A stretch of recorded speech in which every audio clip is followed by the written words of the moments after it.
I remember the night it happened like it was yesterday, even though it was years ago. It was late October, the air was crisp with the first hint of winter, and I had just moved into a small rental house on the outskirts of town. The place was cheap, cozy enough, and I had always wanted to live alone. But it didn't take long for the atmosphere to shift from charming to unsettling.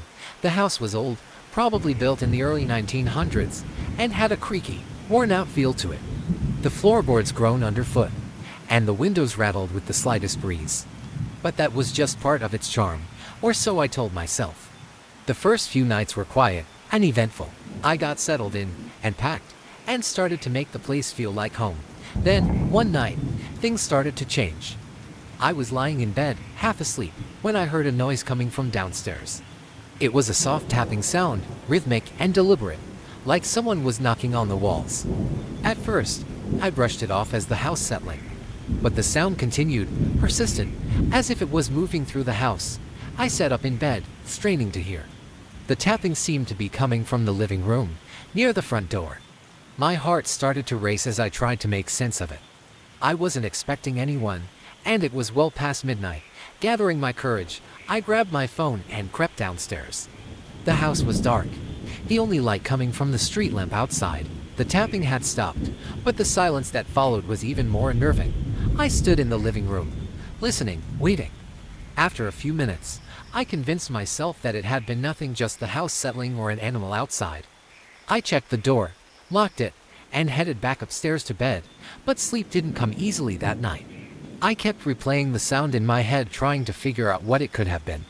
Eventually, exhaustion took over, and I drifted off, though I slept fitfully. The next night, it happened again. The same tapping sound, moving through the house. This time, it was louder, more insistent. It felt like it was coming from inside the walls. I sat up in bed, my heart pounding. Something was wrong. I tried to stay calm, telling myself it was just my imagination. But as I listened, the tapping grew louder, more deliberate. I couldn't ignore it any longer. I got out of bed, my hands shaking as I grabbed a flashlight from my nightstand.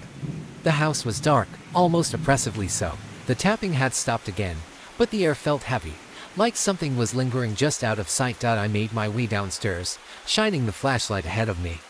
The beam of light cut through the darkness, illuminating the empty living room. I checked the front door, still locked. I checked the windows, nothing there. Then, just as I was about to head back upstairs, I heard it again. This time, it was directly behind me. I spun around, the flashlight shaking in my hand. There was no one there, just the empty hallway, stretching into the darkness. But the air was thick with a presence, something I couldn't see but could feel, like a weight pressing down on my chest. I stood frozen, my breath shallow, waiting for something to happen. But after a few minutes, the feeling slowly faded, and the house was silent once more. I didn't sleep at all that night, too afraid to close my eyes. The next morning, I called the landlord, desperate for some kind of explanation. He listened patiently as I described the noises, the tapping, the strange feeling in the house. When I finished, there was a long pause on the other end of the line. "I've never had any complaints about noises before," he said finally. "But I should probably tell you, the previous tenant, she said something similar. That she heard tapping, like someone knocking on the walls. She moved out pretty quickly after that." My stomach dropped. "Did she ever figure out what it was?" "No," he replied, his voice hesitant. "She didn't stick around long enough to find out." That was all I needed to hear. I packed up my things that day and left the house. I didn't care about the lease or losing the deposit, I just wanted out. I never went back, and I never found out what was causing the tapping. But every now and then, late at night when I'm lying in bed, I'll hear a soft, rhythmic sound, like someone knocking on the walls. It's faint, distant, but it's enough to make me wonder if whatever was in that house followed me, and if it did, what it's waiting for. It was late autumn in 2015 when my friends and I decided to visit the old Graham estate, a sprawling mansion just outside our town that had been abandoned for decades. It was a chilly evening, the kind where fog settles in like a thick, damp blanket, and the trees stood bare and silent. The estate was infamous for its eerie past, and we, ever the thrill seekers, were eager to see if the stories about it were true. We parked our car on the edge of the property and made our way up the overgrown path to the mansion. The structure loomed ahead, its once grand facade now decayed and covered in creeping ivy. The front door, barely hanging on its hinges, creaked ominously as we pushed it open. "Feels like something out of a horror movie," Jake commented, his flashlight illuminating the dusty foyer. "Yeah, and we're the stupid kids who go in," Sarah joked nervously. We entered, and the musty smell of mold and rot filled our noses. The grand staircase, though cracked and warped, still held a certain grim grandeur. We split up to explore different parts of the mansion, agreeing to meet back in the main hall after an hour. I wandered through the mansion's lower floors, taking care to avoid the rotting floorboards that looked ready to give way. I found myself in what appeared to be a library, with shelves of dusty, forgotten books and a large fireplace that had long since gone cold. That's when I heard a soft, rhythmic thumping coming from somewhere above. It was almost like the sound of someone knocking on the floor, but it was steady and methodical. I froze, straining to hear over the creaking of the old house. "Probably just the house settling," I muttered to myself, trying to sound braver than I felt. Curiosity got the better of me, and I decided to follow the sound. I made my way back to the foyer and started up the staircase, the steps groaning under my weight. As I climbed, the thumping grew louder, more insistent. It was coming from the second floor. When I reached the top, I saw that the corridor was shrouded in shadow. I switched on my flashlight, its beam cutting through the gloom. The thumping had stopped. I cautiously walked down the hall, the silence now heavy and oppressive. I reached a door at the end of the hallway, slightly ajar. The thumping had ceased, and I felt a chill run down my spine. I pushed the door open slowly, revealing a large, dusty bedroom. The moonlight streaming through a cracked window cast eerie shadows across the room. Nothing seemed out of place until I noticed an old rocking chair in the corner. It was moving back and forth, as if someone had just left it. I walked over, my footsteps muffled by the thick carpet. The chair's movement was slow but deliberate, as if it had been gently rocked by an unseen hand. I was about to approach it when the door behind me slammed shut with a deafening bang. I spun around, my heart racing. The room was now eerily quiet, the only sound my own rapid breathing. I tried the door, but it was locked from the outside. Panic began to set in. I pounded on the door, shouting for my friends, but my voice echoed back at me, swallowed by the oppressive silence. Then I heard it again, the thumping, this time from behind the wall near the rocking chair. It was as if something was moving within the walls. I felt a cold draft, and the temperature seemed to drop significantly. In a desperate attempt to escape, I looked around for any other exits or ways to signal my friends. I noticed a small window above the bed and, though it was narrow, it looked like a potential escape route. I grabbed a nearby chair and tried to break the window, but it was too sturdy. Just as my anxiety peaked, I heard the door unlock. The door creaked open, and my friends, looking pale and worried, rushed in. "Are you okay?" Sarah asked, her face filled with concern. "I was locked in," I said, my voice trembling. "And the chariot was moving by itself." We quickly left the room, retracing our steps down the hallway. The rocking chair had stopped moving, and the house felt eerily quiet again. We regrouped in the foyer, deciding it was best to leave. As we drove away from the mansion, we discussed what had happened. None of us could explain the noises or the moving chair.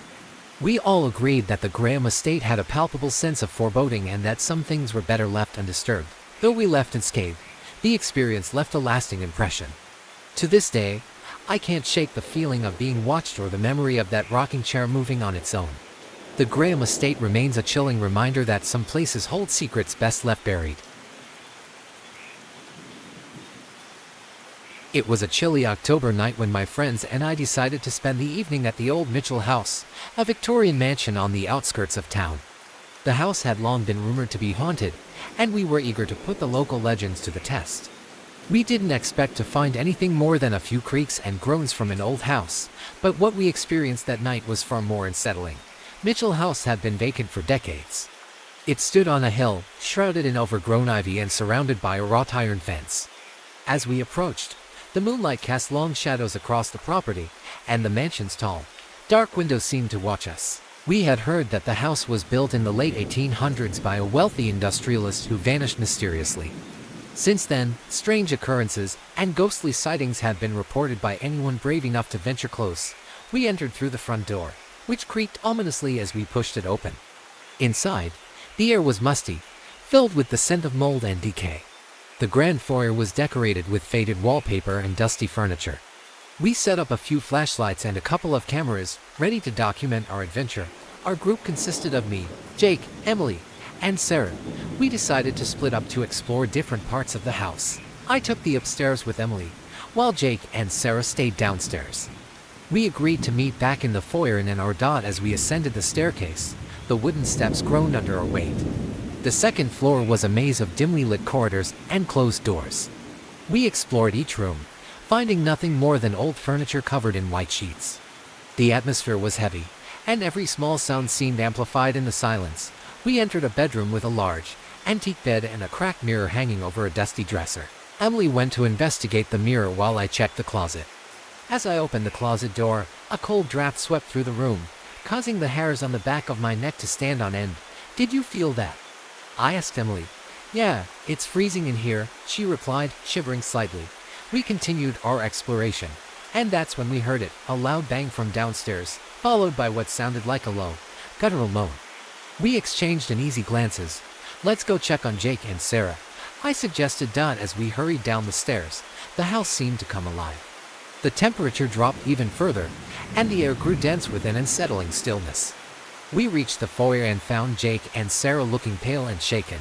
"What happened?" I asked. "Something strange," Jake said, his voice barely above a whisper. "We heard noises coming from the basement. It sounded like something was moving around." We all stared at each other, the weight of our situation sinking in. Despite our fear, we decided to investigate the basement. The staircase leading down was narrow and steep, and the wooden steps felt brittle under our feet. We turned on our flashlights and made our way to the basement door, which creaked open with a disturbing slowness. The basement was a large, dark space filled with old boxes, broken furniture, and cobwebs. The air was colder here, and our breaths fogged up in front of us. We scanned the room with our flashlights, but saw nothing out of the ordinary. Then, out of nowhere, a loud crash echoed through the basement, making us all jump. Our flashlights flickered, casting erratic shadows on the walls.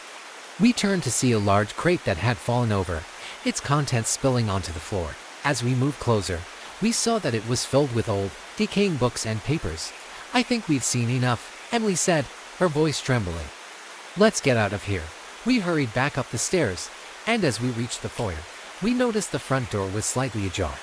We exchanged worried glances, realizing that we had all heard the same noises, but no one had been near the door. We decided it was best to leave immediately. We quickly packed up our equipment and left Mitchell House, the eerie feeling lingering long after we had driven away. To this day, I can't explain what we experienced in that house. The noises, the cold spots, and the feeling of being watched were unsettling. But no one was hurt, and nothing harmful happened to us. Mitchell House remains a mystery, a place where the past and the unknown seem to intertwine. We all agreed that some places are best left undisturbed, and that night at the Mitchell House is one we'll never forget. It was the summer of 2019, and I had been staying at my friend's remote cabin in the Adirondacks. The cabin belonged to her family, a rustic retreat that had been passed down through generations. It was nestled deep in the woods, far from the nearest neighbor, and offered an escape from the hustle and bustle of city life. My friends Jake, Emily, and Sarah, and I were enjoying a peaceful weekend getaway, but that tranquility was shattered on the second night. We had spent the day hiking and swimming in the nearby lake, and as evening approached, we gathered around the fire pit for s'mores and ghost stories. The night was clear, with a full moon casting an ethereal glow over the landscape. The only sounds were the crackling fire and the distant hoots of an owl. As we were roasting marshmallows, Emily suggested we play a game of two truths and a lie. Everyone was in high spirits, and the game quickly turned into a round of spooky tales. When it was Sarah's turn, she hesitated, a shadow of fear crossing her face. "Come on, Sarah, spill it," Jake urged. "All right," she began. "So, this cabin is old. Really old. And there's something I've never told you guys. It's about the strange noises we've heard." We laughed it off, but Sarah continued. "It's not just the creaking of the old wood or animals outside. Sometimes, late at night, there's a sound like someone walking around the cabin, but when you go outside to check, there's no one there. Seriously." Jake scoffed. "You know how old this place is." "It's probably just the wind, maybe," Sarah said, her voice wavering. "But my dad always told me that when the sound happens, it's best to just stay inside and not investigate." We all chuckled nervously and finished our snacks. It was around midnight when we decided to call it a night. I was the first to head to bed, and as I climbed into the loft, I felt a strange chill in the air. Around 2 a.m., I was jolted awake by a noise.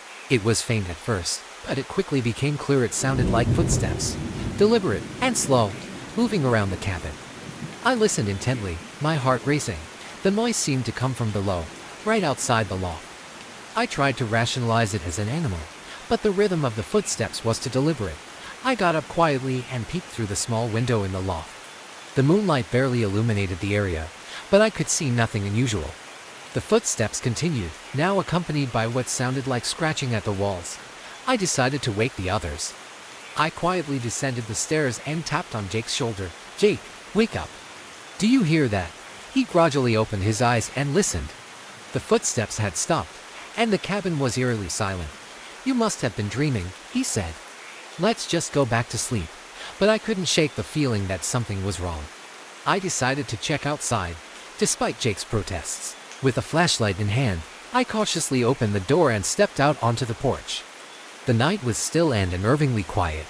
I scanned the area, but there was no sign of anyone or anything. As I turned to go back inside, I noticed something peculiar: a set of footprints in the dirt near the edge of the porch. They were clear and recent, leading away from the cabin and into the woods. They were bare footprints, and they were much too small to be from an adult. My pulse quickened.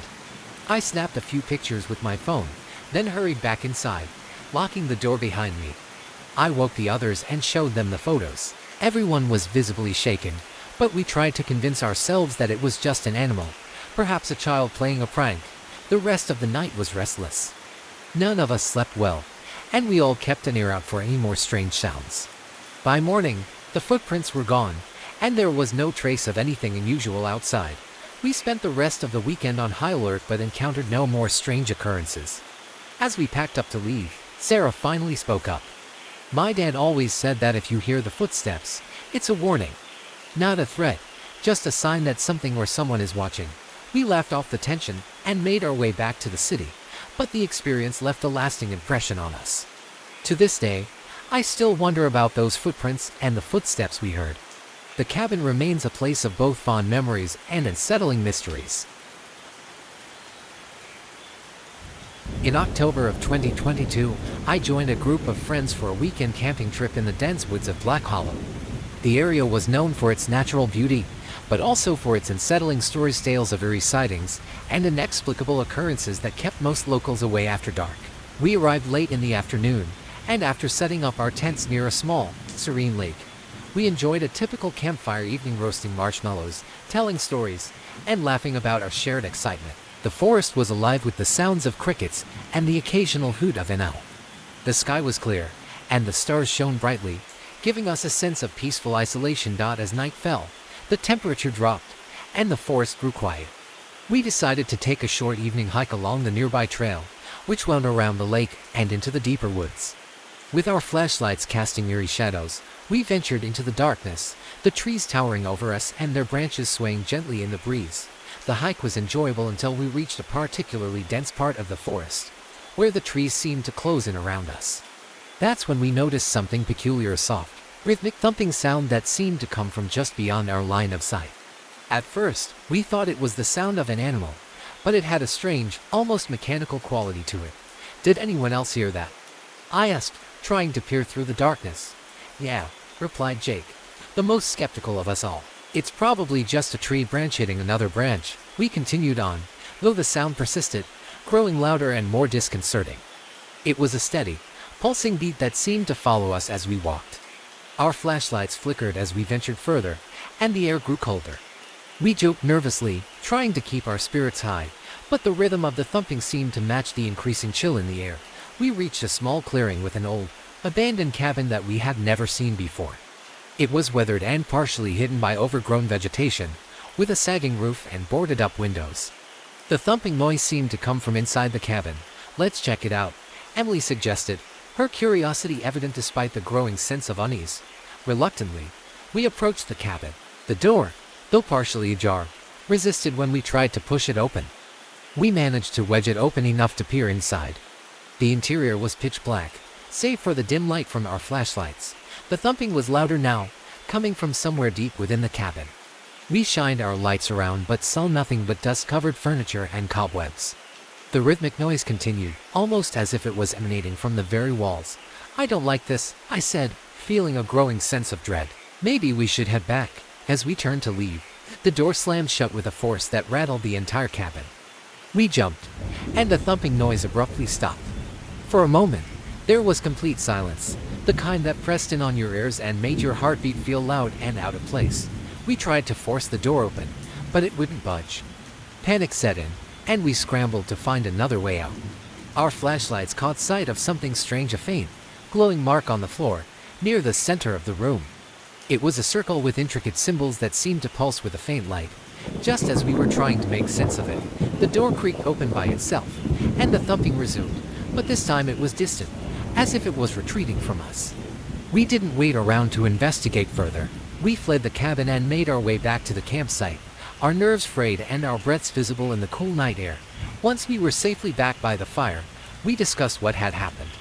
No one had a clear explanation for the thumping or the glowing symbols. The cabin and its eerie presence were unsettling, but we were all relieved to be out of there. The rest of the night passed without incident, though none of us slept well. The next morning, we returned to the cabin to find it exactly as we had left it, no signs of anything unusual, and the thumping sound was gone. We couldn't explain what we had heard or seen, but the experience left us all shaken. We packed up and left Black Hollow that day, the sense of unease lingering long after we had driven away. Whatever had happened in that cabin, it was a reminder that some places hold secrets best left undiscovered, and sometimes, the most unsettling experiences are those that defy explanation. It was the fall of 2018 when I decided to help my friend Tom clear out his late grandmother's old house. The house, a Victorian-era relic on the outskirts of our small town, had been abandoned for years. Tom's family had finally decided to sell it, and our job was to sort through the belongings and prepare it for sale. The house itself was stunning in its decay, intricate woodwork, tarnished chandeliers, and faded wallpaper. There was an air of melancholy about it, as if the house had been holding its breath for years, waiting for someone to remember it. On the first day, Tom and I tackled the attic. It was a cramped space filled with dusty trunks, old furniture, and boxes of forgotten knickknacks. We spent hours sorting through yellowed photographs, antique dolls, and faded letters. It was a mundane job, but there was something oddly fascinating about the way these remnants of the past seemed to tell a story. Around midday, we came across an old, locked trunk. The trunk was ornate, with brass fittings and an intricate lock that looked ancient. Despite our best efforts, we couldn't open it. It piqued our curiosity, and Tom suggested we try to get it open later. We spent the rest of the day clearing out the attic, and finally decided to break for dinner. As we sat at the kitchen table, Tom mentioned that he had heard strange noises coming from the attic the previous night, scratching sounds, as if something was trying to get out. He dismissed it as the house settling or rats. "That's weird," I said, though I didn't think much of it at the time. After dinner, we returned to the attic, determined to open the mysterious trunk. We found a screwdriver and pried open the lock, revealing a collection of old letters and a small, leather-bound journal. The journal was worn and cracked, its pages yellowed and brittled. We opened the journal, which seemed to belong to a woman named Eleanor. The entries were dated from the early 1900s and spoke of a troubled time, a series of inexplicable events that Eleanor had been experiencing. The last entry was particularly disturbing. October 13, 1912. "The scratching is louder now. I hear whispers in the dark. They say I must let them out. I don't know what they want, but I fear I am losing my mind." As we read, the temperature in the attic seemed to drop, and a shiver ran down my spine. Tom, who was typically level-headed, looked uneasy. We decided to take a break and went downstairs to the living room. The house seemed quieter than usual, and the old wooden floors creaked ominously. We were just settling in when we heard a distinct scratching sound coming from the attic, exactly like the one Tom had described. "Are you messing with me?" I asked, glancing at Tom. "Not at all," he said, his face pale. "I thought you heard it too." We exchanged worried looks, and I suggested we go back up to the attic to investigate. With our flashlights in hand, we climbed the stairs, each step echoing eerily in the quiet house. As we reached the attic, the scratching sound grew louder, almost frantic. Our flashlights flickered, and the air felt charged with an unnatural energy. We approached the trunk, which was now slightly ajar, despite us having closed it earlier. Inside the trunk, the journal lay open, as if someone had been reading it. The pages rustled as though touched by an unseen hand. I reached for the journal, and as I did, the scratching stopped abruptly.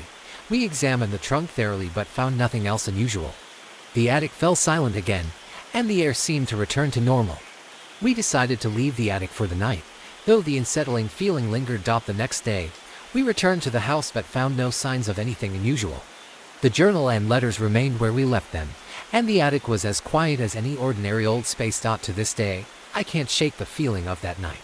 The house was sold not long after, and Tom's family moved on. The new owners reportedly experienced no odd occurrences, but the memory of those scratching sounds and the journal's ominous words stayed with me. Some places seem to carry a weight of history, and the old Victorian house was certainly one of them. I often wonder if the whispers Eleanor heard were meant to be heard by someone else, someone who, like us, stumbled into the past and experienced a fleeting brush with the unknown. In the summer of 2022, my friends and I decided to explore an abandoned asylum on the outskirts of our town. It was a popular spot for thrill seekers and urban explorers, and while we were all a bit apprehensive, we were also excited. Little did we know that this would turn into a night we would never forget. We arrived at the asylum just as the sun was setting.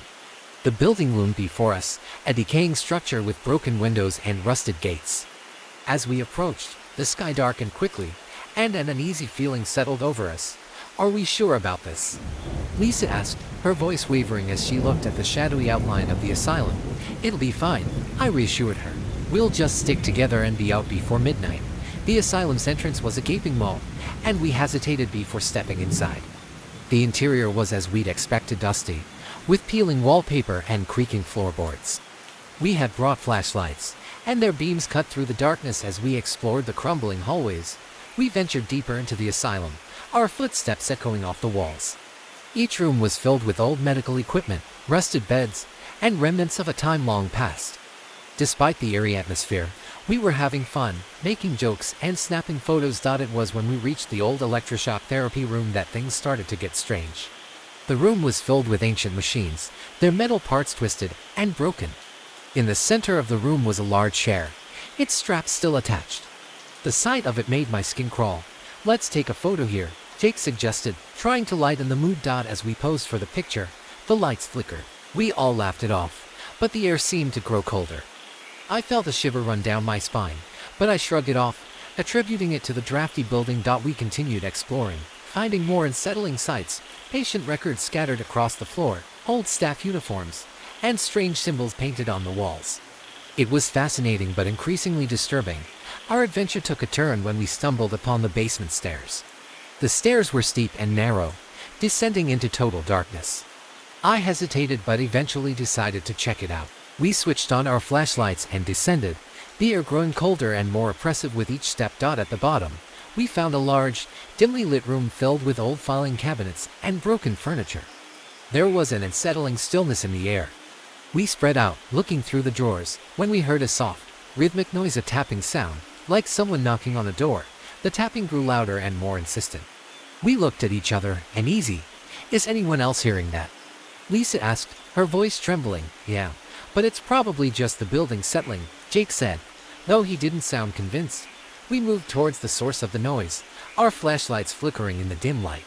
The tapping seemed to come from a small storage closet at the end of the room. I approached the closet and, with a deep breath, opened the door.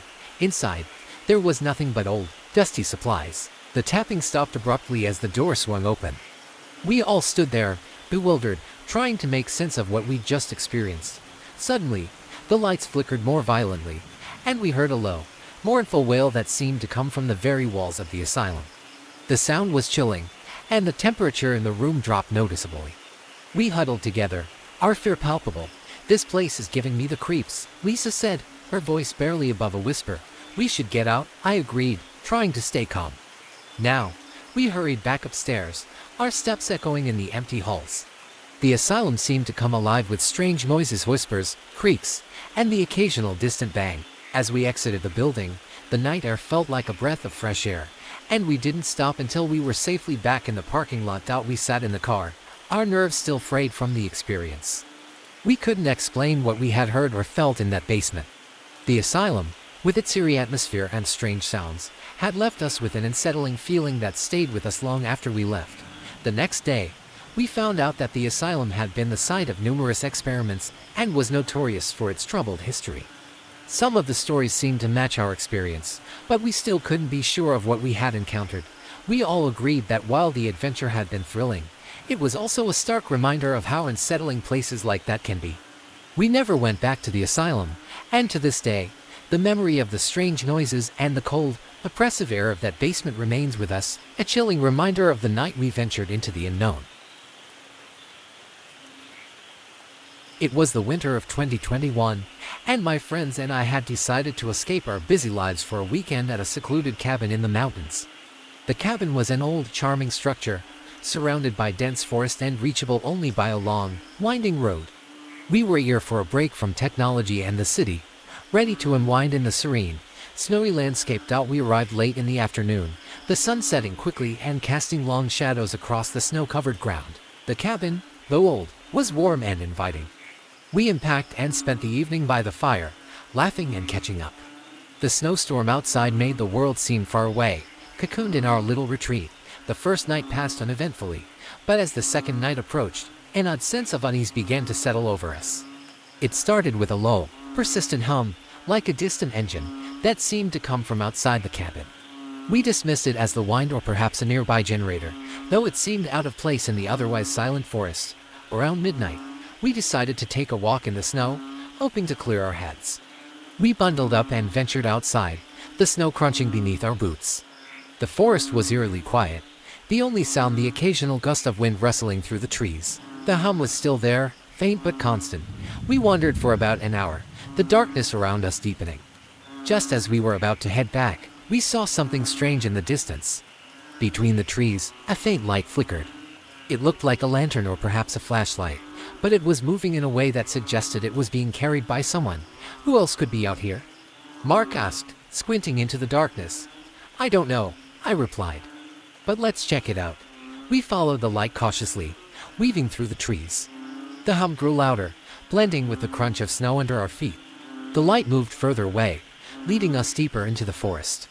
After about 15 minutes, we reached a small clearing where the light had stopped. In the middle of the clearing stood an old, dilapidated structure that we hadn't seen before, an ancient wooden shed, its walls sagging and covered in frost. The flickering light was now inside the shed, and the hum was unmistakably coming from there. We hesitated at the entrance, the air around us growing colder. I pushed open the creaky door, and we stepped inside. The shed was dimly lit by the lantern we had seen, sitting on a workbench. The walls were lined with old tools and forgotten items, but there was no sign of anyone. Hello, Mark called out, his voice echoing in the empty space. There was no response. The lantern cast strange, dancing shadows on the walls. We noticed that the hum was louder now, coming from a large, covered object in the corner. As we approached, the hum seemed to vibrate through the floorboards. Nervously, we pulled off the cover. What we found was a large, old-fashioned generator, its engine sputtering softly. It was clear that the generator had been running for some time, but there was no sign of anyone who might have been operating it. Why would someone leave a generator running out here? I wondered aloud. I don't know, Sarah replied, her breath visible in the cold air. But this doesn't make any sense. We quickly decided to leave the shed and return to the cabin. As we walked back, the hum faded, leaving us with an uneasy silence. We reached the cabin, and the sense of relief was palpable. The snowstorm outside had picked up, and the wind howled through the trees. We spent the rest of the night by the fire, trying to shake off the eerie feeling. We never saw anyone or anything else that night, and the generator in the shed was left untouched. The next day, we packed up and left the cabin, the snowstorm having passed. We drove back to civilization, the unsettling experience lingering in our minds.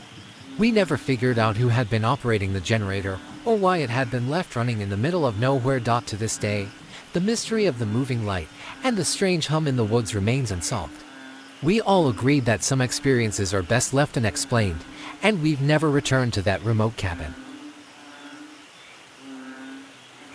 It was early October 2018 when my friends and I decided to check out the abandoned house at the edge of our town. It had been vacant for decades and was the subject of countless local ghost stories. None of us were particularly superstitious, but the idea of exploring a genuinely creepy old house was too tempting to resist.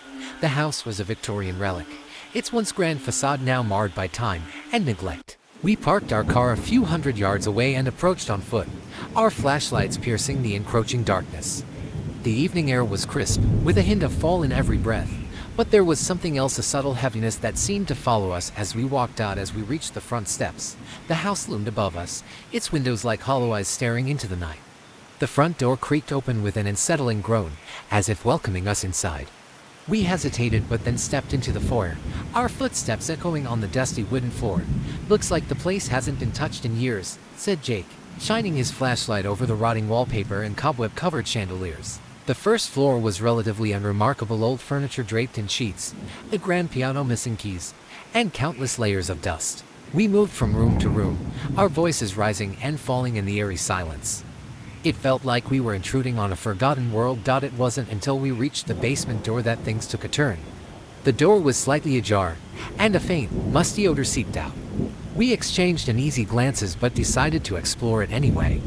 The basement stairs creaked ominously under our weight, and we descended into the darkness. The basement was cluttered with old trunks, broken furniture, and shelves of rusted cans. In one corner, partially hidden behind a stack of boxes, was an old, dusty mirror. As I approached it, a shiver ran down my spine. The mirror's frame was ornate, almost regal, but the glass was covered in a thick layer of grime. "Check this out," I said, calling to the others. We gathered around, and I wiped a patch of dust from the mirror. What I saw made my blood run cold. The reflection showed not just the room but something else, an indistinct, shadowy figure standing behind us. It was faint, almost like a smudge, but it was unmistakably there. "Guys, do you see that?" I asked, my voice trembling. "What are you talking about?" Emily said, peering at the mirror. Before anyone could respond, a loud bang came from upstairs, followed by what sounded like footsteps. We all jumped, our flashlights swiveling toward the basement stairs. "I thought we were the only ones here," Jake said, his face pale.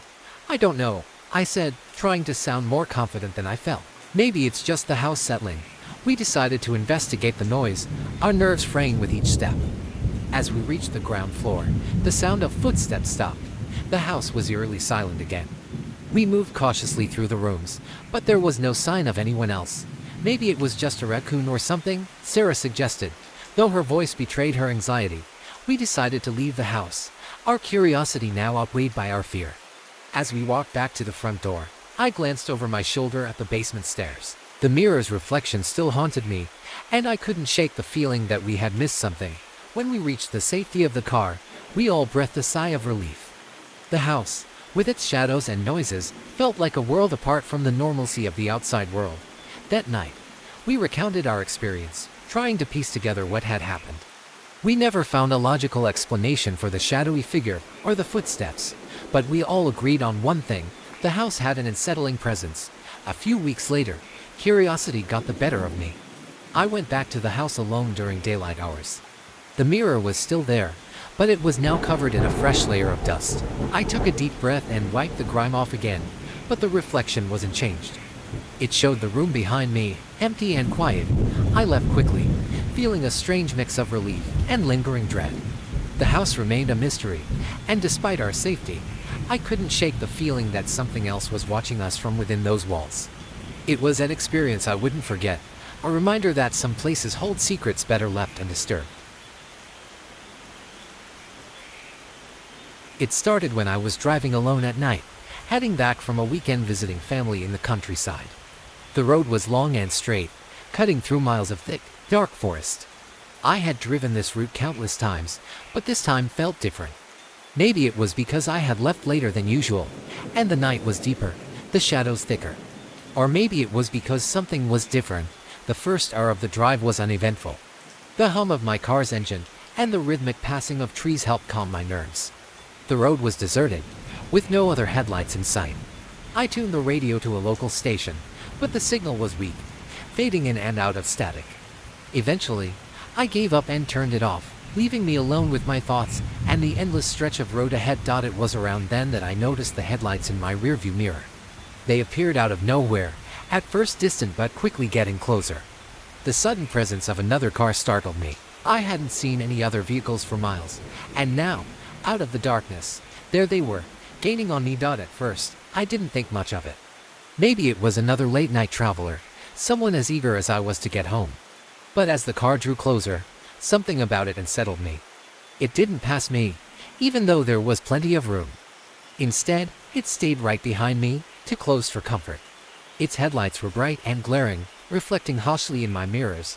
I tried to shake it off as paranoia, but the car didn't let up.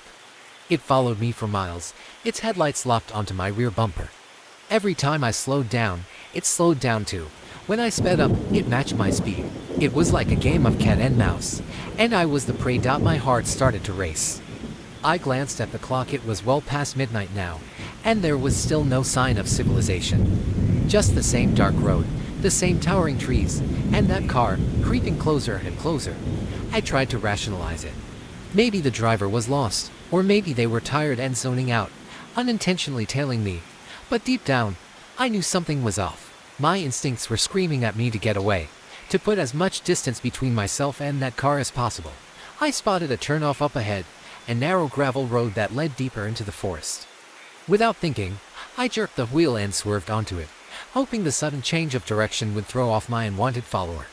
The gravel crunched under my tires as I sped down the unfamiliar road, branches whipping against the sides of my car. For a moment, I felt relief. The headlights were gone, and I was alone again.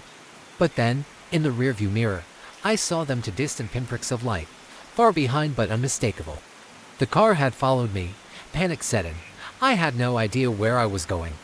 The gravel road twisted and turned, and the trees closed in on both sides, their gnarled branches reaching out like claws. The headlights grew larger in the mirror, getting closer with every turn.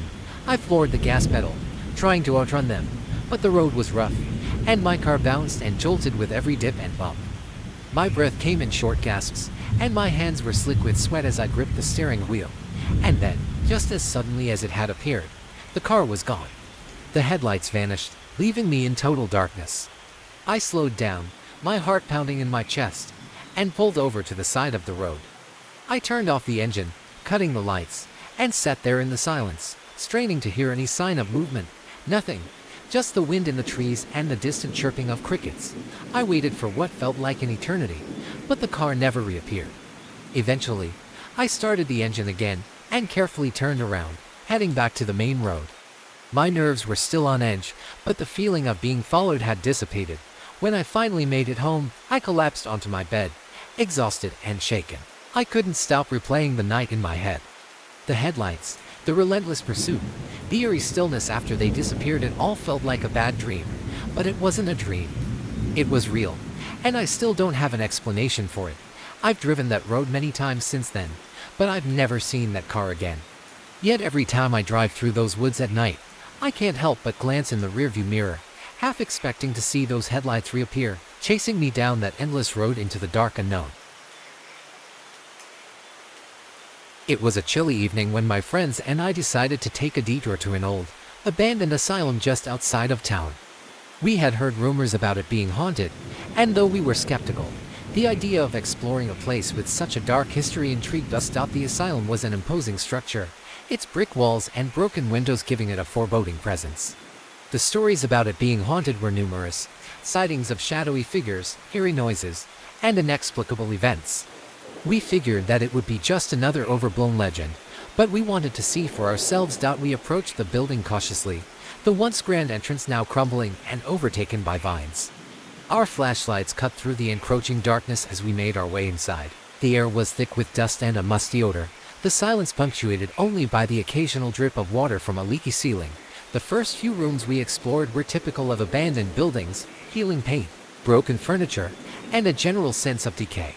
We joked about the ghost stories and took photos of the dilapidated surroundings. It wasn't until we ventured deeper into the asylum that things started to feel unsettling. We descended into the basement, the air growing colder as we went. The basement was a maze of narrow corridors and empty rooms, the walls lined with rusting medical equipment and old, tattered files. Our footsteps echoed in the oppressive silence, and despite our bravado, an uneasy feeling began to settle over us. We entered one of the larger rooms, its walls covered in strange markings and faded graffiti.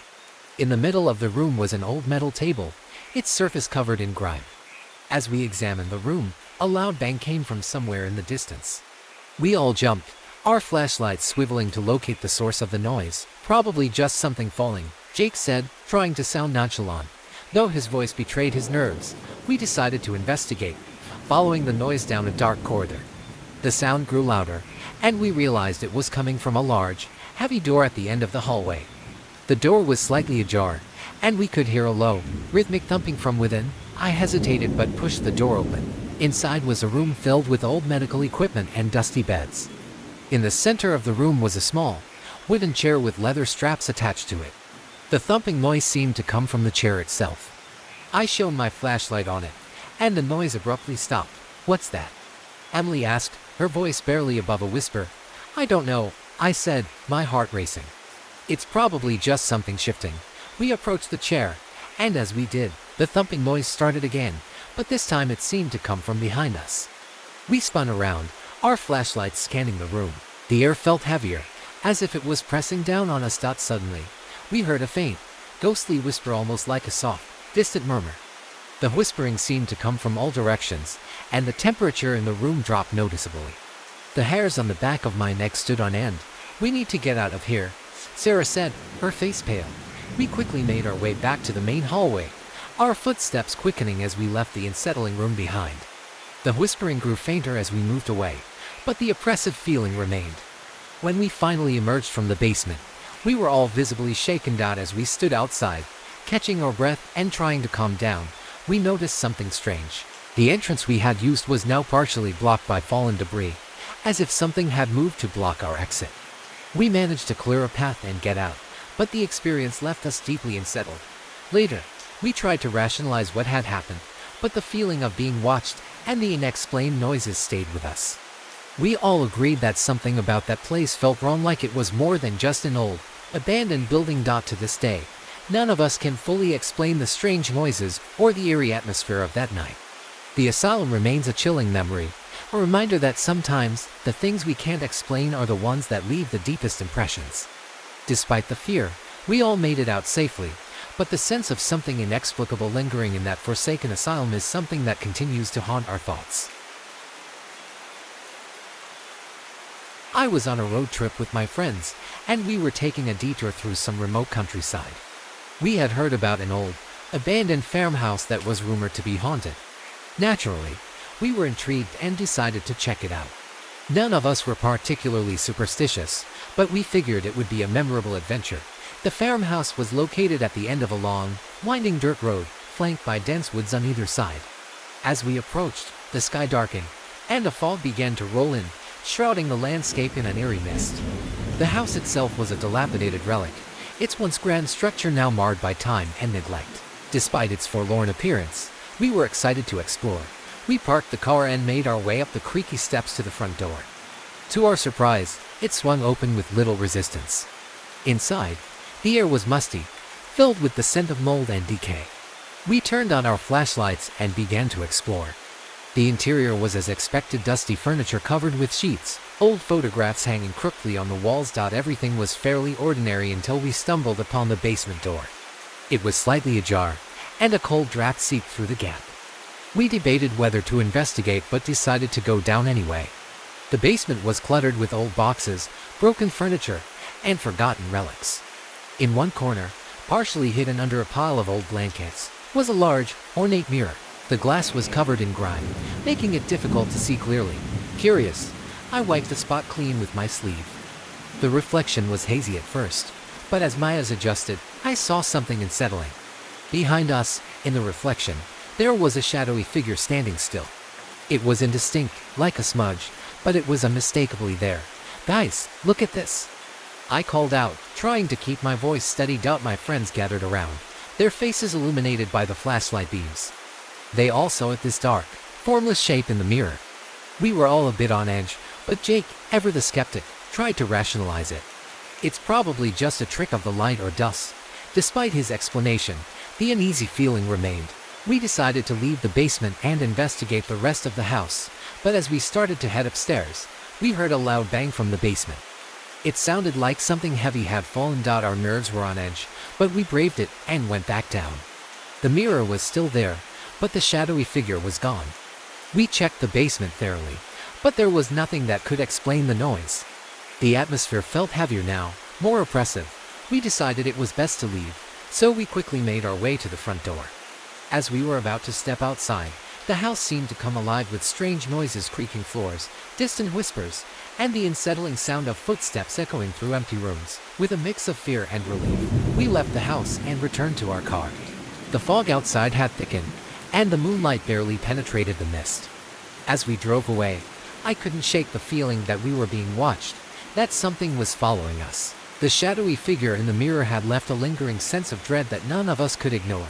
We talked about the experience as we drove, trying to make sense of what we had seen. The house remained shrouded in fog and mystery, a place that seemed to hold onto its secrets tightly. Although we made it out safely, the eerie feeling stayed with us long after we had left. Back home, we researched the farmhouse and discovered that it had a history of strange occurrences and inexplicable phenomena. People who had ventured inside reported similar experiences with shadowy figures and unsettling noises. It was clear that we weren't the only ones who had felt the house's oppressive presence. Even now, when I think back on that night, I feel a chill. The farmhouse remains a place of intrigue and fear, a reminder that some places hold on to something beyond our understanding, and some experiences are best left unexplored. It was a crisp autumn evening when my friends and I decided to explore the old abandoned house on the outskirts of town. Known locally as the Hollow House, it was the subject of countless ghost stories. We were skeptical, but the thrill of a spooky adventure was too enticing. The house had been vacant for decades, its once grand facade now a skeleton of rotting wood and overgrown ivy. As we approached, the sun dipped below the horizon, casting long shadows across the cracked driveway.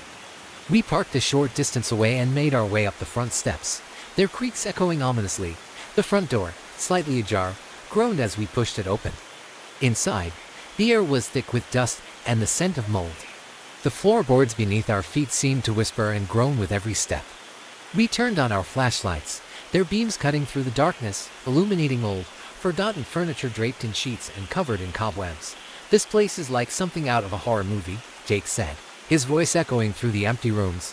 We explored the first floor, a grand hallway with faded wallpaper, a dilapidated living room with a broken fireplace, and a dining room filled with cracked china.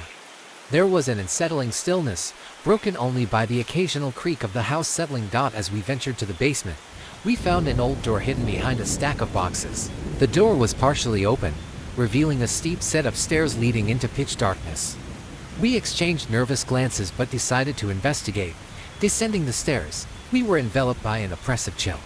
The basement was cluttered with old trunks, rusty tools, and heaps of discarded items. In one corner, almost hidden under a pile of rotting blankets, was an ancient mirror with a tarnished silver frame. "Look at this," Emily said, pulling the mirror into the light. "It's like something out of a Victorian horror story." We gathered around, and I wiped the thick layer of grime from the mirror's surface. As the dust cleared, I saw something that made my heart skip a beat. In the reflection, behind us, was a dark, indistinct shape. It was faint, almost like a shadow, but unmistakably present. "Do you guys see that?" I asked, trying to keep my voice steady. The others leaned in, squinting at the reflection. "I don't see anything," Sarah said, her voice wavering. Before we could respond, a loud bang echoed from upstairs, followed by the unmistakable sound of footsteps. We froze, our flashlights darting toward the basement stairs. "What was that?" Jake asked, his face pale. "I don't know," I replied, trying to mask my fear. "Let's check it out." We cautiously made our way back up, but the house was eerily silent. The footsteps had stopped, and the air was thick with an almost tangible tension. We searched each room, our flashlights casting erratic beams through the darkness. "Maybe it was just the house settling," Emily suggested. Though her voice betrayed her fear, we decided to leave, our nerves frayed by the strange occurrences. As we exited the house, I glanced back at the basement door. The mirror's reflection had been unsettling, and the presence we felt seemed to linger in the air. Outside, we gathered by the car, our breaths visible in the cool night air. We discussed what we had experienced, trying to rationalize the noises and the eerie reflection. Despite our attempts to downplay the events, the sense of unease remained. A few days later, I found myself thinking about the mirror and the shadowy figure. Curiosity got the better of me, so I returned to the house alone during daylight hours. The mirror was still there, covered in a new layer of dust. I wiped it clean again, but the reflection remained unchanged. The basement was quiet, and there was no sign of the dark shape we had seen before. I left the house with a mix of relief and lingering discomfort. The experience had left a mark on me, a reminder of how some places can hold onto something beyond explanation. While we all emerged from the adventurous cave, the sense that something unseen was watching from the shadows stayed with me long after we left the hollow house behind. The old mansion on the outskirts of town had always fascinated me. It was a grand, decaying structure with a long history of abandonment and eerie tales. When a few friends and I decided to explore it, we were eager for a thrill, though none of us expected what we would encounter that night. We arrived at twilight, the sun setting behind the mansion and casting long, menacing shadows. The house looked exactly as it did in the stories, tall, dark, and foreboding. The windows were broken, and the front porch sagged ominously. Despite our nervousness, we were excited and ready for the adventure. With flashlights in hand, we approached the front door. To our surprise, it was slightly ajar. We exchanged glances but decided to press on.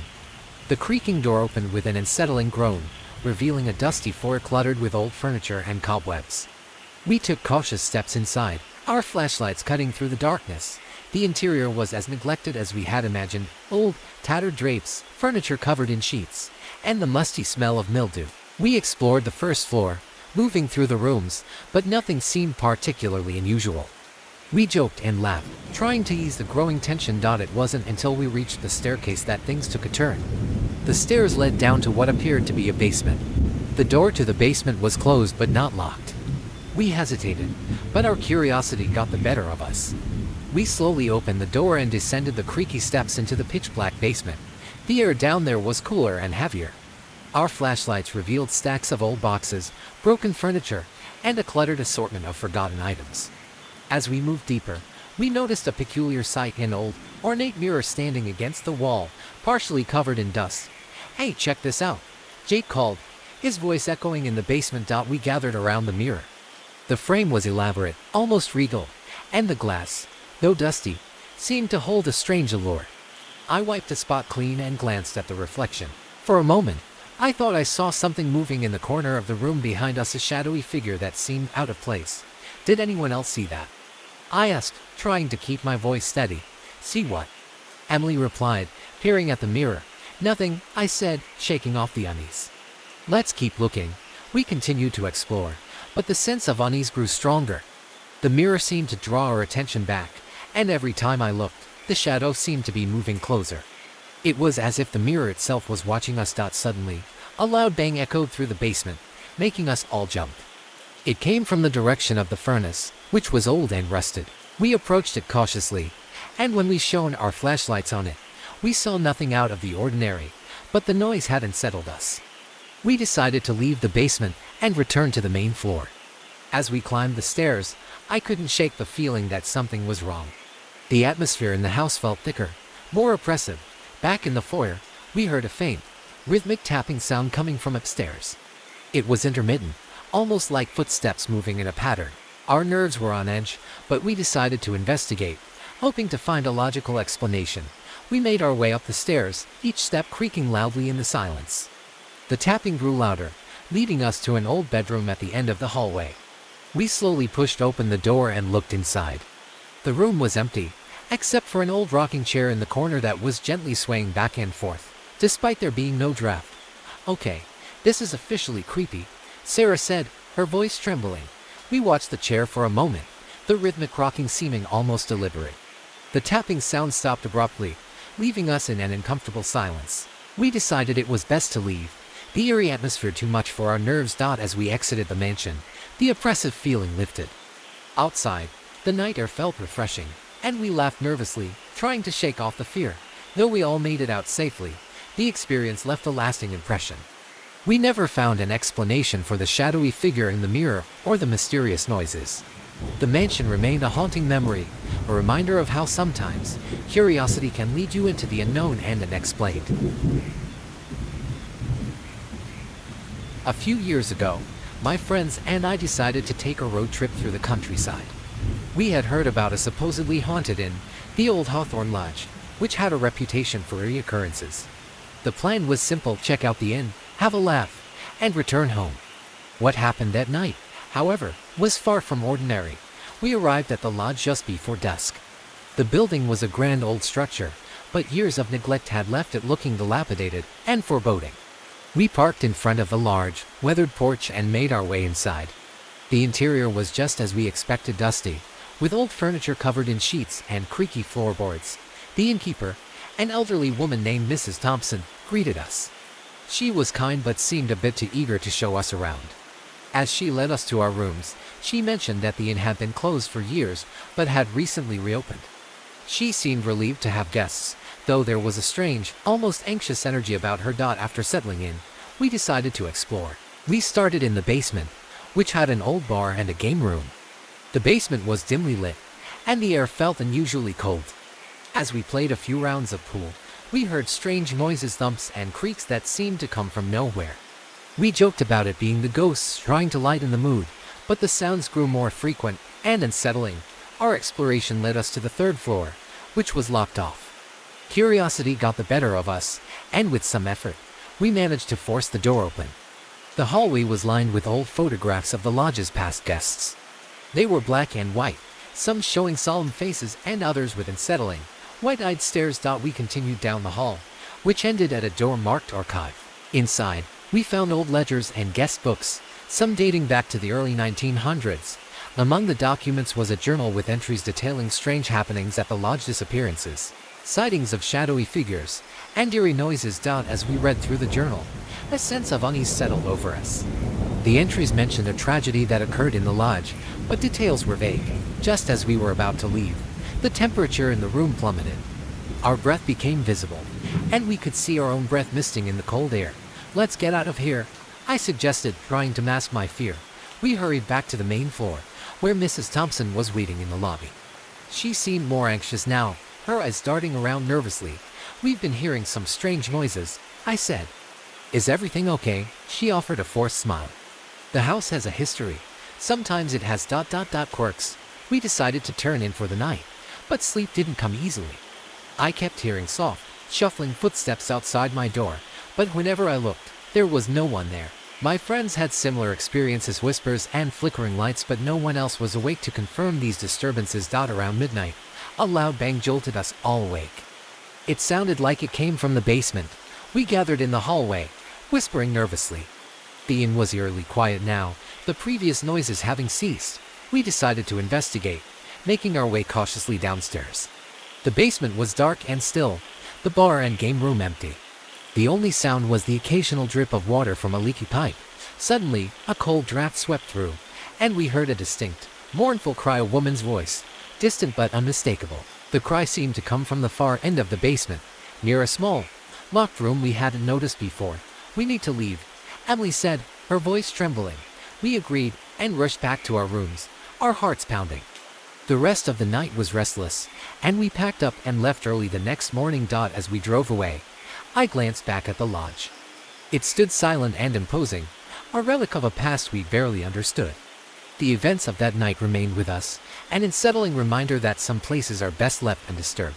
The old Hawthorne Lodge, with its cold drafts and mournful cries, was one experience we would never forget. It was just another weekend trip with friends, a chance to escape the city and enjoy some peace and quiet in the countryside. We rented a small cabin deep in the woods, far from civilization. The place was charming, rustic, with wooden beams and a stone fireplace. We arrived in the late afternoon, and after unpacking, we decided to take a hike on one of the nearby trails. The sun dipped below the horizon as we walked, and the forest transformed into a tapestry of shadows and moonlight. We followed the trail, which twisted through thick underbrush and towering pines. The night air was cool, and the sounds of nature were all around us, the rustling of leaves, the occasional call of an owl. It was peaceful, almost magical. Around an hour into our hike, we stumbled upon an old, dilapidated barn. It was partially hidden by trees and vines, its wooden walls weathered and sagging. We exchanged curious glances. "Should we check it out?" asked Mike, always up for adventure. "Why not?" sighed Lisa, with a hint of excitement. We approached the barn, the creaking of the floorboards under our feet making us jump. The door was slightly ajar, and we pushed it open, the hinges groaning in protest. Inside, the barn was filled with old tools, hay bales, and rusty equipment. The dim light from our flashlights cast eerie shadows on the walls. As we explored, I noticed an old mirror leaning against one wall. It was dusty and cobweb covered, but it caught my attention. I wiped the grime off the glass, revealing a reflection of the barn and us standing in front of it. The mirror's frame was ornate, intricately carved with patterns that seemed almost deliberate. "Hey, check this out," I called to the group. They gathered around, but as we looked into the mirror, something felt off. The reflection seemed strangely still, almost too quiet compared to the sounds we were making. It was as if the mirror wasn't just showing our image but also absorbing something else. Suddenly, the air in the barn grew colder. A shiver ran down my spine. I turned to say something to my friends, but before I could speak, we heard a low, guttural sound almost like a growl. It came from somewhere deep within the barn, but there was no visible source. "What was that?" Lisa whispered, her face pale. "I don't know," I replied, trying to sound braver than I felt. The growl came again, louder this time. The sound seemed to reverberate through the barn, and the temperature dropped even more.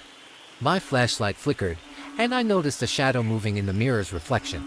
It was a dark shape, vaguely humanoid, shifting and changing as if it were alive. "Guys, do you see that?" I asked, my voice trembling. "Yeah." "What is that?" Mike said, his eyes wide with fear. The shadow in the mirror grew more defined, almost reaching out towards us. Panic set in, and we quickly decided it was time to leave. As we turned to head back to the cabin, the barn door slammed shut with a deafening bang. We jumped, our hearts racing.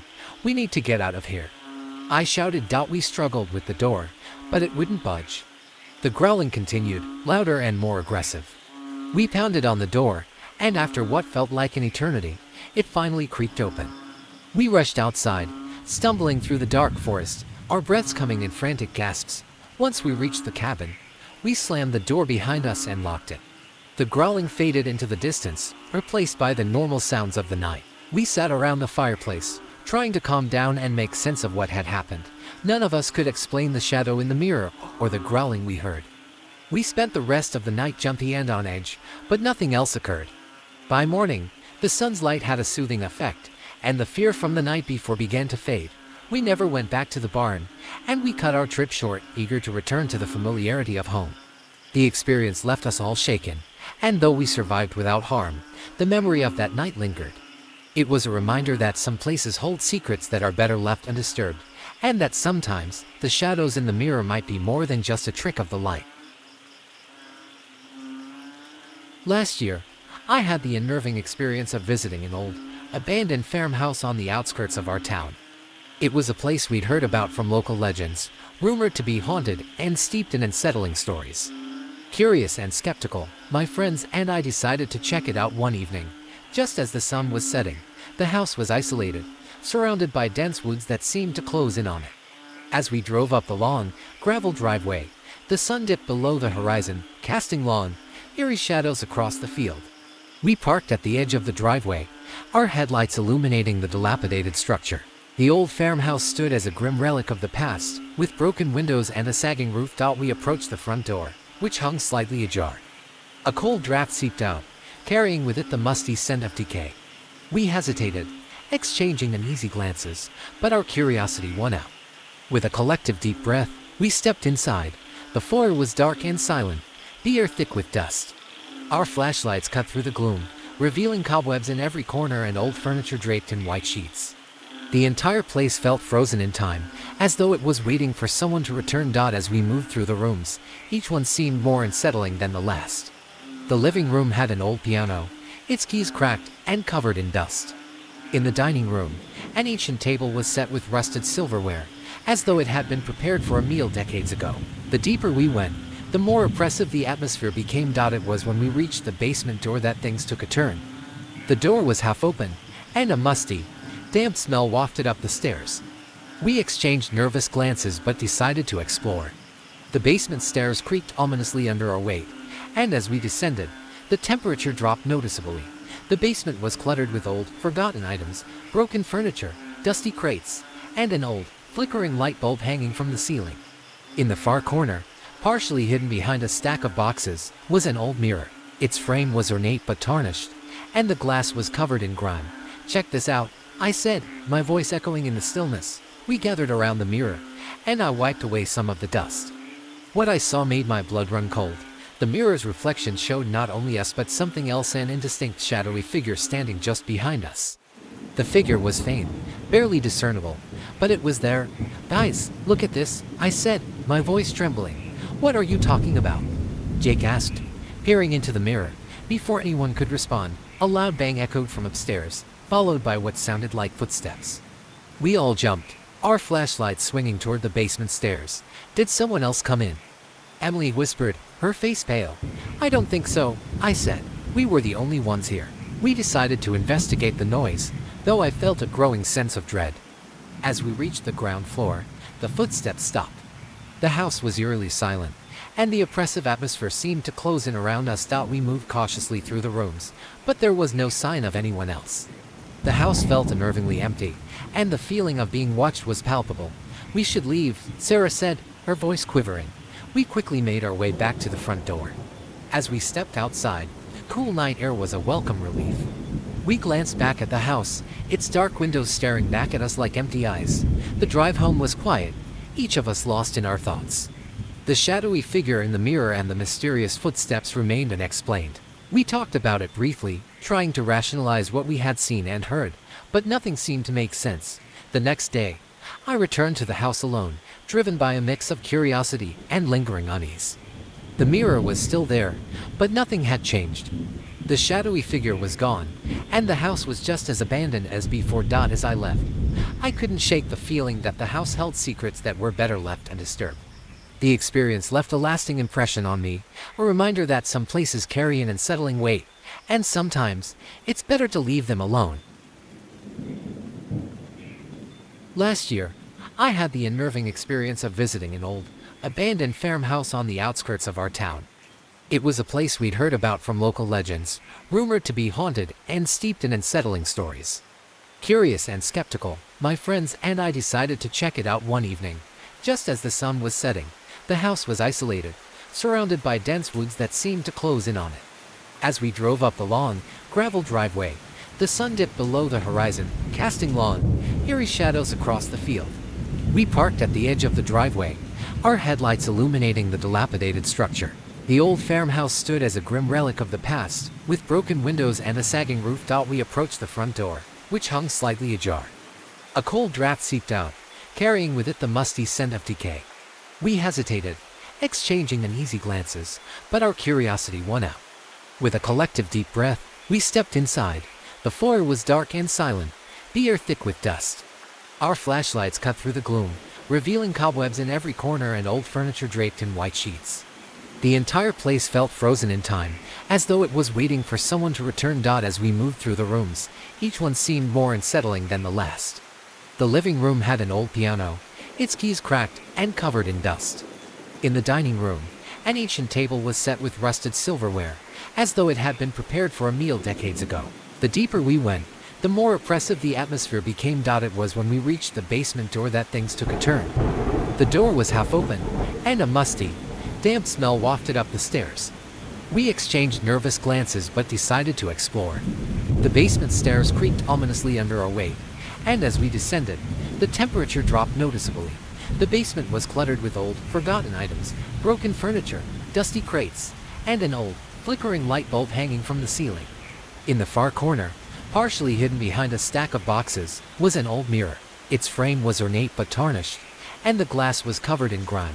"Check this out," I said, my voice echoing in the stillness. We gathered around the mirror, and I wiped away some of the dust. What I saw made my blood run cold. The mirror's reflection showed not only us but something else, an indistinct shadowy figure standing just behind us. The figure was faint, barely discernible, but it was there. "Guys, look at this," I said, my voice trembling. "What are you talking about?" Jake asked, peering into the mirror. Before anyone could respond, a loud bang echoed from upstairs, followed by what sounded like footsteps. We all jumped, our flashlights swinging toward the basement stairs. "Did someone else come in?" Emily whispered, her face pale. "I don't think so," I said. "We were the only ones here." We decided to investigate the noise, though I felt a growing sense of dread. As we reached the ground floor, the footsteps stopped. The house was eerily silent, and the oppressive atmosphere seemed to close in around us. We moved cautiously through the rooms, but there was no sign of anyone else. The house felt unnervingly empty, and the feeling of being watched was palpable. "We should leave," Sarah said, her voice quivering. We quickly made our way back to the front door. As we stepped outside, the cool night air was a welcome relief. We glanced back at the house, its dark windows staring back at us like empty eyes. The drive home was quiet, each of us lost in our thoughts. The shadowy figure in the mirror and the mysterious footsteps remained unexplained. We talked about it briefly, trying to rationalize what we had seen and heard, but nothing seemed to make sense. The next day, I returned to the house alone, driven by a mix of curiosity and lingering unease. The mirror was still there, but nothing had changed. The shadowy figure was gone, and the house was just as abandoned as before. As I left, I couldn't shake the feeling that the house held secrets that were better left undisturbed. The experience left a lasting impression on me, a reminder that some places carry an unsettling weight, and sometimes it's better to leave them alone. It was a cold, foggy night when my friends and I decided to visit the old Wainwright mansion. Nestled on the outskirts of town, the mansion had been abandoned for years, its reputation for eerie occurrences making it the perfect destination for our Halloween adventure. We were all thrill seekers, not believers in the supernatural, but the idea of exploring an allegedly haunted house was too enticing to pass up. We arrived at the mansion just after dark. The dense fog swallowed the road, making the drive slow and unsettling. The house loomed in the mist, its tall, narrow windows like dark, empty eyes watching us. We parked a short distance away and approached on foot, our flashlights cutting through the fog in feeble beams. The front door creaked open with a sound that seemed almost welcoming. We stepped into the foyer, which was surprisingly intact despite years of neglect. Dust-covered furniture and cobwebs draped over old portraits gave the place an eerie atmosphere. We laughed nervously, trying to shake off the sense of unease. "Let's check out the basement," suggested Jake, always the adventurous one. The basement door was partially hidden behind a tattered curtain. With a deep breath, I led the way down the rickety stairs. The basement was dank and musty, filled with old trunks, broken furniture, and shelves stacked with forgotten items. We spread out, exploring the cluttered space. I was examining an old mirror, its frame ornate and tarnished, when I noticed something unsettling. In the dim light, the reflection showed not only the room but also a shadowy figure standing in the corner, partially obscured by a pile of old boxes. I blinked, trying to clear my vision, but the figure remained. "Hey, check this out," I called to the others, trying to keep my voice steady. As they gathered around, the shadow seemed to move slightly, though it remained indistinct and hard to define. We exchanged uneasy glances, but none of us wanted to admit we were spooked. "I'm sure it's just a trick of the light," Sarah said, though she sounded unsure. Just then, a loud bang echoed through the basement, followed by what sounded like footsteps. We froze, our flashlights sweeping the room. The footsteps seemed to come from the far end of the basement, where the sound of a door slamming shut followed. "Did anyone else hear that?" Emily asked, her voice barely a whisper. We decided to investigate the noise, moving cautiously through the dimly lit basement. As we approached the source of the sound, the footsteps stopped. We turned back toward the stairs, feeling a growing sense of dread. Suddenly, the temperature in the basement seemed to drop. Our breaths became visible, and the air grew heavy. We hurried back to the stairs, our flashlights flickering erratically. As we reached the top, we heard another loud bang from below. "Okay, I think we've seen enough," Jake said, trying to mask his nervousness. "Let's get out of here." We quickly made our way back to the foyer, but as we reached the front door, it slammed shut with a force that made the house tremble. The sound of footsteps followed us up the stairs, and the heavy thud of something or someone moving in the shadows added to our growing panic. Emily tried the door, but it wouldn't budge. We were trapped. The fog outside had thickened, making the thought of waiting for rescue unsettling. We huddled together, our flashlights barely cutting through the gloom. Then, as suddenly as it had started, the noises stopped. The door creaked open on its own, and the fog outside seemed to lift slightly. We wasted no time fleeing the mansion, our hearts pounding with every step. Outside, the night air felt strangely comforting. We quickly drove away, the mansion disappearing into the mist behind us. None of us spoke much during the drive home, the events of the night hanging heavily over us. In the days that followed, I tried to research the mansion, hoping to find an explanation for the strange occurrences. To my surprise, I discovered that the mansion had a history of unexplained phenomena, with local legends claiming that it was haunted by the former owner who had disappeared under mysterious circumstances. Although we all made it out safely, the experience left a mark on us. The shadowy figure and the unexplained noises were a stark reminder that sometimes, the stories we hear about places hold a kernel of truth.